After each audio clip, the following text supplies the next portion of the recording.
If you're one of those people who enjoy math, a question that has probably bugged you at some point is why a circle has 360 degrees. Why not something easier, like 10 degrees or 100 degrees? All the math would be so much simpler. Wouldn't that make more sense? Believe it or not, 360 is actually the perfect choice. A number like 10 or 100 would have been way more annoying, mathematically speaking. You see, the number 360 can be divided evenly by every number from 1 to 10, except for 7. It actually splits evenly into 24 different numbers. These 24 numbers are called the factors of 360. This is the highest number of factors for any whole number up to 360. For example, the number you might think would be most practical for a full circle, like 100, has only 9 factors. Numbers are called highly composite if they're positive whole numbers with more factors than any smaller positive number has. The only highly composite numbers below 360 are 2, 6, 12, 60, and 120. Highly composite numbers are considered excellent starting points for doing common math. For example, 360 can be split into 2, 3, and 4 equal parts, and you get whole numbers every time. The results are 180, 120, and 90. However, dividing 100 by 3 doesn't give you a whole number. Instead, you get a decimal value of 33.3 repeating forever, which makes doing calculations way harder. Calculations using 360 are actually quite straightforward once you get used to them. One theory for why a full circle is 360 degrees traces back to the Babylonians. The Sumerians and Babylonians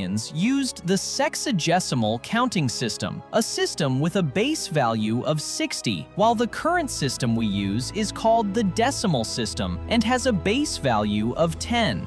So once we hit the 10th number, we start reusing the symbols from 0 to 9 to create new numbers. The Babylonians had 60 different symbols that they combined to form numbers. Again, why would they use 60? Because 60, just like 360, is a highly composite number with up to 12 factors. Just as we can count to 10 on our fingers for the decimal system, we can also count to 60. Start by counting the segments of the 4 fingers, not the thumb, on your right hand. 12, right? Now, on your other hand, raise one finger to mark that you finished one round and reached the number 12. Now, repeat this same process as many times as you have fingers left on your left hand. The number you'll end up with is 12 segments times 5 fingers equals 60.